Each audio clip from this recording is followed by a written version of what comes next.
यह कहानी एक योद्धा के जीवन से प्रभावित एक प्रेरणादायक कहानी है जो आपकी जिंदगी को देखने का एक नया नजरिया दिखाएगी।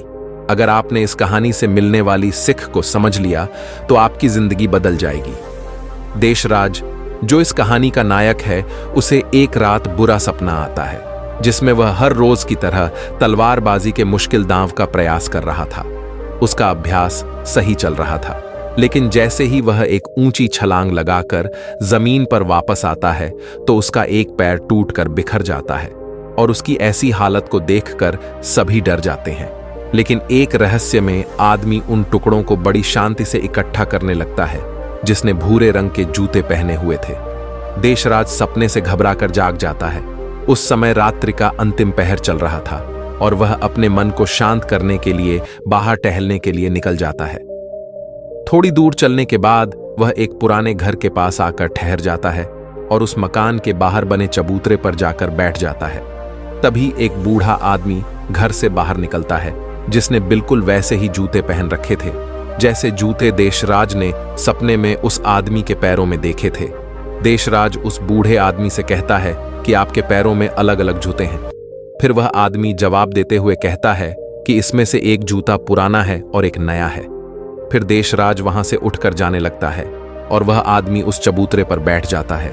लेकिन जैसे ही देशराज पीछे मुड़कर देखता है तो वह आदमी उस घर की छत पर पहुंच चुका था, जो हैरान कर देने वाली बात थी, क्योंकि एक बूढ़े आदमी के लिए बिना सहारे छत पर पहुंचना नामुमकिन होता है। देशराज उस बूढ़े आदमी से पूछता है कि आपने यह कैसे किया, लेकिन वह आदमी रहस्यमय तरीके से देशराज की ओर देखता रहता है। तो देशराज वहां से चला जाता है। फिर देशराज तलवारबाजी का अभ्यास करने के लिए मैदान में जाता है। देशराज अपने आश्रम का सबसे सर्वश्रेष्ठ तलवारबाज था, लेकिन वह हमेशा खुद को दूसरों से बेहतर समझता था, इसलिए थोड़ा घमंडी भी था और वह तलवारबाजी के ऐसे दांव खेलता था जो बहुत ही खतरनाक थे। ऐसा करके वह सबसे सर्वश्रेष्ठ तलवारबाज बनना चाहता था, लेकिन वह अभ्यास करने में असफल होता जा रहा था और बार बार जमीन पर गिर जाता था। उसके गुरु को यह जानलेवा अभ्यास पागलपन लगते थे। उसके गुरु कहते थे कि तुम तलवारबाजी में सर्वश्रेष्ठ हो, लेकिन ऐसे दांव करना तुम्हारे लिए खतरनाक साबित हो सकते हैं, क्योंकि इसके लिए निडरता और अचूक निशाने की जरूरत होती है, और अगर तुम निशाने से चूक गए तो यह तुम्हारे लिए जानलेवा हो सकता है। देशराज को गुरु की बातें निराश कर देती है, क्योंकि इतने मुश्किल दांव के लिए उसे सर्वश्रेष्ठ अभ्यास की जरूरत थी। तो मदद मांगने के लिए वह उस बूढ़े आदमी के पास चला जाता है। देशराज उनसे पूछता है कि आप पलक झपकते ही उस ऊंची दीवार पर कैसे चढ़ गए थे, क्योंकि मैं एक खुद योद्धा हूं और मैं यहां अच्छी तरह जानता हूं कि कोई भी योद्धा ऐसा नहीं कर सकता। वह बूढ़ा आदमी उससे कहता है कि उसे समझने के लिए तुम अभी बहुत कमजोर हो, लेकिन देशराज को अपने अभ्यास पर बहुत घमंड था, इसलिए वह कहता है कि मुझे हर चीज की जानकारी है और तुम मुझसे कोई भी सवाल पूछ सकते हो। तो वह बूढ़ा आदमी देशराज से पूछता है कि क्या तुम खुश हो। देशराज को यह प्रश्न बेमतलब लगता है, लेकिन वह फिर भी कहता है कि मेरे पिता के पास बहुत सारा धन है, मैं पढ़ाई में भी बहुत अच्छा हूं, मेरे अच्छे मित्र भी हैं और मैं दिखने में भी सुंदर हूं और लड़कियां मुझे हासिल करने के लिए मरती हैं। तो वह बूढ़ा आदमी कहता है कि अगर तुम्हारे पास सब कुछ है तो तुम रात में सो क्यों नहीं पाते हो। तुम कल भी रात्रि के अंतिम पहर में मेरे पास आए थे और आज भी तुम रात्रि के अंतिम पहर में ही आए हो। उस बूढ़े आदमी की रहस्यमयी बातें सुनकर देशराज उस बूढ़े आदमी की तुलना दुनिया के महान दार्शनिकों से करने लगता है और उसे दार्शनिक बाबा के नाम से ही बुलाने लगता है। उसके बाद वह बूढ़ा आदमी उससे पूछता है कि अगर तुम देश की सर्वश्रेष्ठ तलवारबाजी का हिस्सा ना होते तो तुम क्या कर रहे होते। बूढ़े आदमी का यह प्रश्न देशराज को अंदर से हिलाकर रख देता है, क्योंकि उसने सर्वश्रेष्ठ तलवारबाज बनने के अलावा और कुछ भी नहीं सोचा था। देशराज ने सोचा कि आखिर उसने ऐसा प्रश्न पूछा क्यों, और वह वहां से घबराकर चला जाता है और अपनी रोजमर्रा की जिंदगी के साथ अपने मित्रों के साथ नशा करता है और लड़कियों को आकर्षित करने की कोशिश करता है। लेकिन ऐसा करते हुए अचानक कुछ पल के लिए उसके सामने दार्शनिक बाबा आ जाते हैं, जो देशराज के लिए एक इशारा था कि वह अपनी हरकतों को सुधारे तो देशराज दार्शनिक बाबा से मिलने के लिए उनके पास चला जाता है। उन दोनों में थोड़ी देर बातचीत होने के बाद गीता नाम की लड़की उनके लिए खाना लेकर आती है, जो उस बूढ़े आदमी की मुंह बोली बेटी थी। फिर वह दोनों खाना खाने लगते हैं और देशराज अपने मुंह में खाना ठुसने लगता है।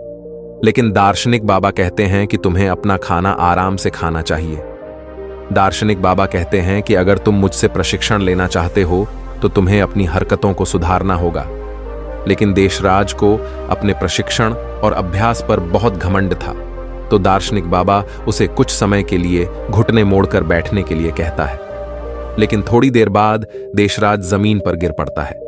अपना घमंड टूटने और खुद को बेइज्जत महसूस करने के बाद देशराज वहां से जाने लगता है। तो दार्शनिक बाबा उसे कहते हैं कि आत्म अनुभव हमें बहुत सी चीज सीखता है। हमारे अंदर हर सवाल का जवाब है, इसलिए बाहर से सोचना बंद करो और अपने अंदर अपने आत्म अनुभव से उनके जवाब ढूंढो। फिर तुम्हें पता चलेगा कि तुम रात में सो क्यों नहीं पाते हो, क्योंकि तुम अंदर से खाली हो और तुम्हें खालीपन से डर लगता है। दार्शनिक बाबा कहते हैं कि एक योद्धा के लिए अपने शरीर और दिमाग पर नियंत्रण होना बहुत जरूरी है, और वह बूढ़ा आदमी देशराज को एक प्रशिक्षित योद्धा तैयार करने के लिए मान जाता है। अगले दिन जब देशराज अपने अभ्यास मैदान में जाता है तो उसे वहां पता चलता है कि उसके मित्र सबल के हाथ में अभ्यास के दौरान गहरी चोट आ गई है और अब सबल देश की सबसे बड़ी प्रतियोगिता में हिस्सा नहीं ले पाएगा। इस बात से सबल को प्रशिक्षित करने वाला इंसान बहुत दुखी था, क्योंकि सबल तीरंदाजी में सबसे अच्छा योद्धा था। रात को देशराज फिर दार्शनिक बाबा से मिलने जाता है। उस समय दार्शनिक बाबा बैलगाड़ी के पहिए को सुधार रहे थे। दार्शनिक बाबा देशराज से एक लोहे का टुकड़ा मांगता है, तो देशराज जानबूझकर उसे लोहे के टुकड़े को बाबा की ओर तेजी से फेंकता है।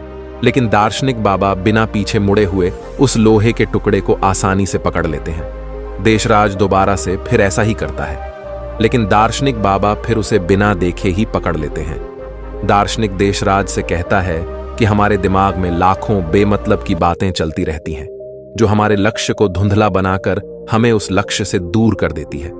फिर दार्शनिक बाबा देशराज को थप्पड़ मारकर उसे उकसाते हैं और बदले में देशराज को मुक्का मारने के लिए कहते हैं। और जब देशराज दार्शनिक बाबा पर हमला करता है तो दार्शनिक बाबा पलक झपकते ही उसे चारों खाने चित्त कर देता है और देशराज से कहता है कि तुम्हारे लक्ष्य के अलावा जो कुछ भी तुम्हारे दिमाग में चल रहा है वह सब बेकार है। उस कचरे को अपने दिमाग से बाहर निकाल दो। और दार्शनिक बाबा देशराज को अगले दिन नदी के पुल पर मिलने के लिए बुलाते हैं। अगले दिन जब देशराज नदी के पुल पर पहुंचता है तो दार्शनिक उसे पीछे से धक्का मारकर नदी में गिरा देते हैं। देशराज गुस्से से दार्शनिक पर चिल्लाने लगता है। तब दार्शनिक कहता है कि जिस पल तुम नीचे गिर रहे थे उस पल तुम्हारा दिमाग बिल्कुल खाली था, अब उसमें फिर से कचरा भर चुका है। देशराज गुस्से से कहता है कि मेरे दिमाग में कोई कचरा नहीं भरा है।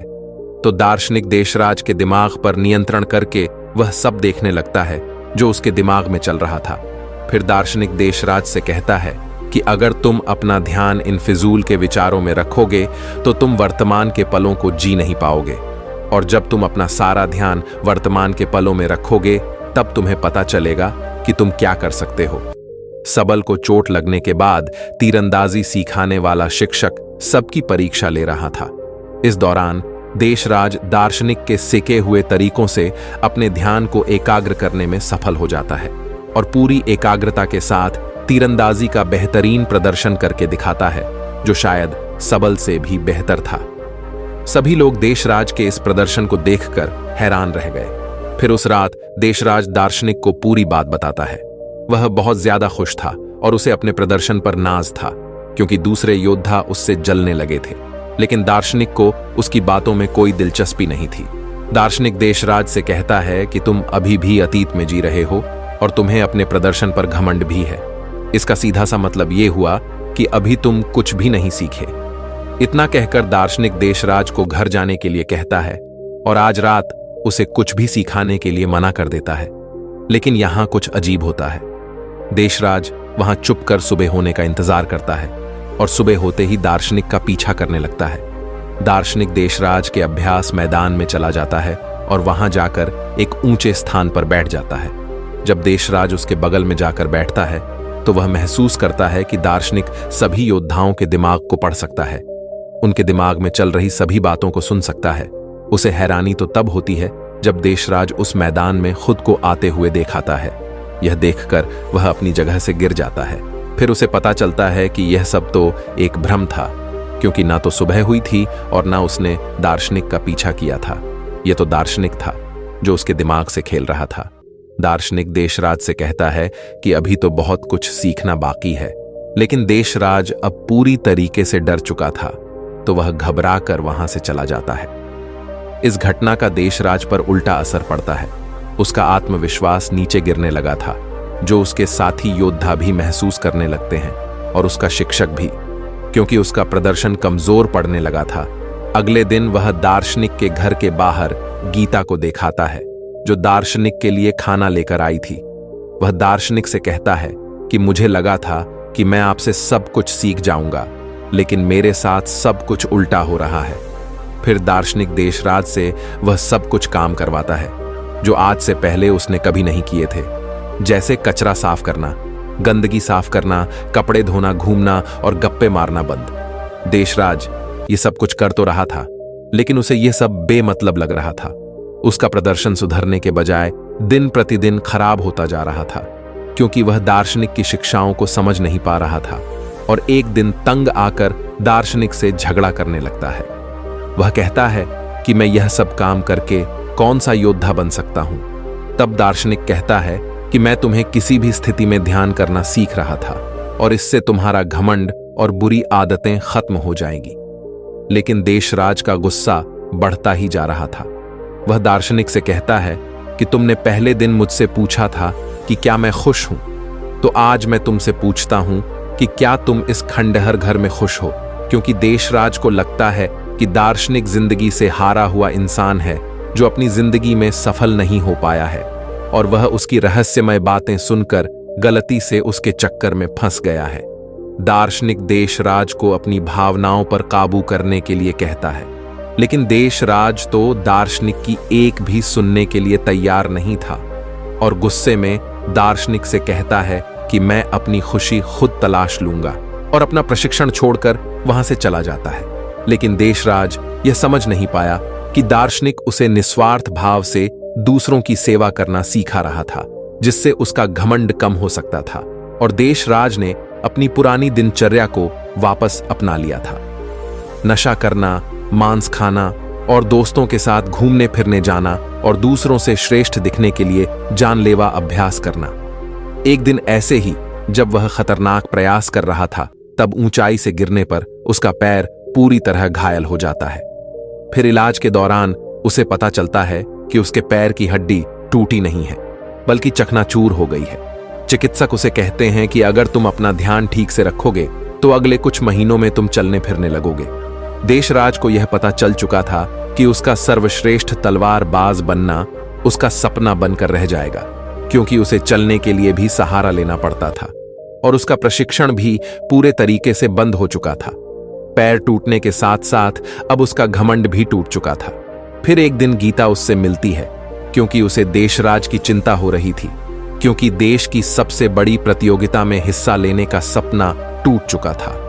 वह दोनों एक दूसरे को अच्छी तरीके से समझते थे और एक दूसरे को पसंद भी करने लगे थे। देशराज अपने सपने को ऐसे ही टूटा हुआ नहीं देखना चाहता था, इसलिए अपने शिक्षक से मिलता है और कहता है कि मैं अभी की छोटी प्रतियोगिताओं में तो हिस्सा नहीं ले पाऊंगा, लेकिन आने वाले समय में जो देश की सबसे बड़ी प्रतियोगिता होगी, मैं उसमें जरूर हिस्सा लूंगा, जिसके लिए उसने प्रतियोगिता कराने वाली समिति को आग्रह पत्र भी भेज दिया था। लेकिन शिक्षक को उसकी हालत देखकर लगता है कि देशराज अब कभी भी प्रतियोगिता में हिस्सा नहीं ले पाएगा, क्योंकि उसके पैर की हड्डियां टूटी हुई हैं और उसका प्रशिक्षण भी बंद हो चुका है। अपने सपने को टूटा हुआ देखकर देशराज गुस्से से भर जाता है और घर जाकर तोड़फोड़ करने लगता है। यह दौर देशराज की जिंदगी का सबसे मुश्किल दौर था। उसका सब कुछ बर्बाद हो चुका था। उसका जिंदा रहने का कोई मतलब नहीं था, इसलिए वह अपनी जिंदगी खत्म करने के लिए एक ऊंची इमारत पर चढ़ जाता है। इससे पहले वहां नीचे कूद पाता है। वहां कुछ अजीब होने लगता है। उसे एक इंसान नजर आता है जो कोई और नहीं बल्कि उसी की बुरी परछाई थी। वह परछाई उसके मन में चल रही उथल पुथल को दर्शाती है। वह कोई और नहीं बल्कि उसी के अंदर का एक शैतान था जो देशराज को नीचे कूदने के लिए उकसा रहा था। यहां पर देशराज समझ जाता है कि वह अपने अंदर की सभी बुराइयों को खत्म कर देगा तो उसके अंदर शांति आ जाएगी। तभी वह शैतान नीचे गिरकर हमेशा के लिए खत्म हो जाता है। लेकिन यह सब तो उसका एक सपना था। वह शैतान तो अभी भी उसके अंदर ही था। उसने सपने के जरिए से अपनी जिंदगी की सच्चाई को देखा था, तो वह मदद मांगने के लिए दार्शनिक बाबा के पास चला जाता है। देशराज दार्शनिक के पास जाकर रोने लगता है। दार्शनिक उससे कहता है कि हर चीज का एक मकसद होता है। अब तुम्हें अपने सवालों के जवाब अपने अंदर से ही ढूंढने पड़ेंगे, और जब तक तुम्हें अपने अंदर से कोई खास जवाब नहीं मिलता तब तक तुम उस पेड़ के नीचे बैठे रहो। देशराज पेड़ के नीचे बैठकर सोचने लगता है। उसके पास समय तो बहुत था, लेकिन वह क्या सोचे उसे पता नहीं था। वह बार बार अपने नए जवाब से दार्शनिक से मिलने जाता, लेकिन हर बार दार्शनिक उसके जवाब से संतुष्ट नहीं होता था और उसे वापस भेज देता था। फिर सारी रात सोचने के बाद जब वह सुबह एक शादीशुदा जोड़े को देखता है तो उसे अपना जवाब मिल जाता है कि हमारी जिंदगी का एक एक पल बहुत खास है, हमें अपनी जिंदगी की कदर करनी चाहिए। उसका यह जवाब सुनकर दार्शनिक खुश हो जाता है। देशराज को अपनी जिंदगी की कीमत पता चल चुकी थी। अब ऊंची इमारत से कूदने के विचार उसके दिमाग में नहीं आएंगे। दार्शनिक के साथ रहते हुए देशराज बहुत सी नई बातें सीखता है। दार्शनिक उसके अंदर फिर से जीने की एक नई आशा पैदा करता है। फिर एक दिन देशराज अपने मित्रों से मिलता है और अतीत में हुए उसके बुरे व्यवहार के लिए उनसे माफी मांगता है। उसके मित्र देशराज का यह व्यवहार देखकर हैरान रह जाते हैं।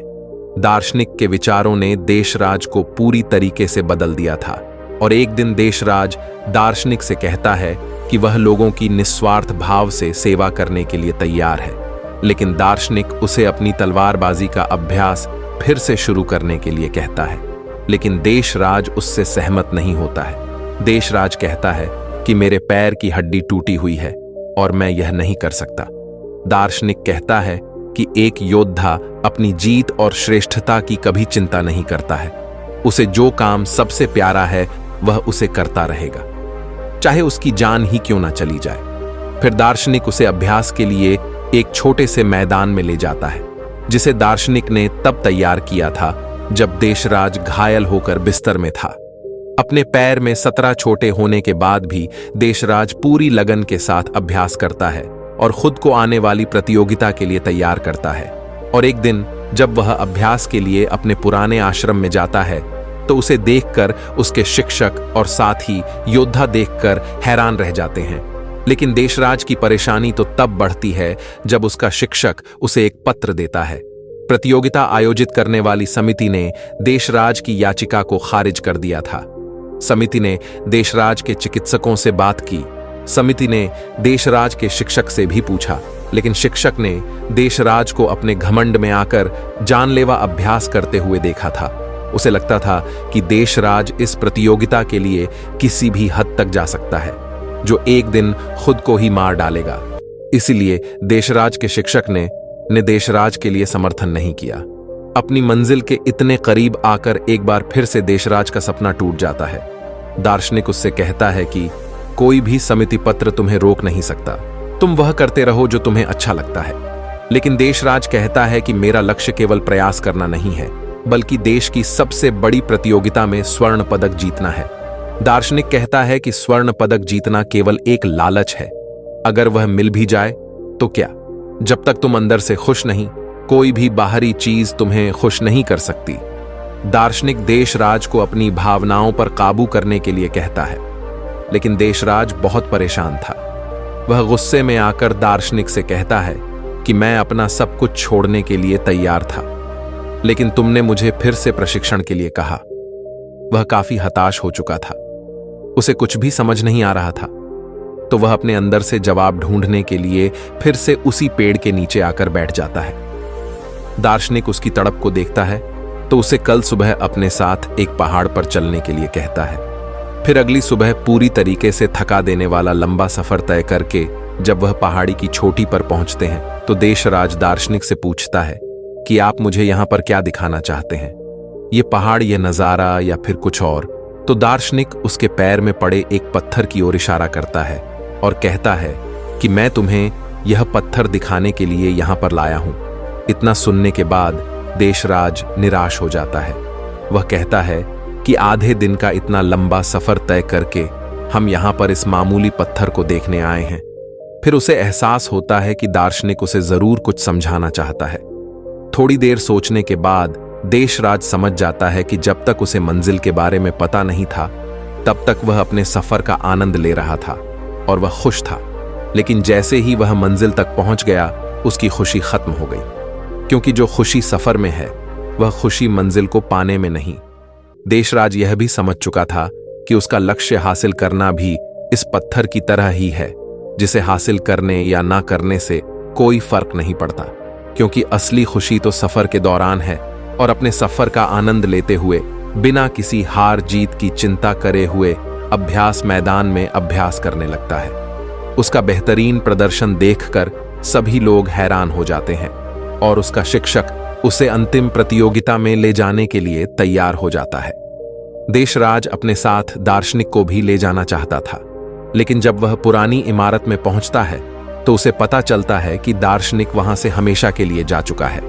शायद दार्शनिक अपना काम पूरा कर चुका था। फिर अंतिम प्रतियोगिता में देशराज अपना सर्वश्रेष्ठ प्रदर्शन करता है। उसका अपने दिमाग पर पूरा नियंत्रण था।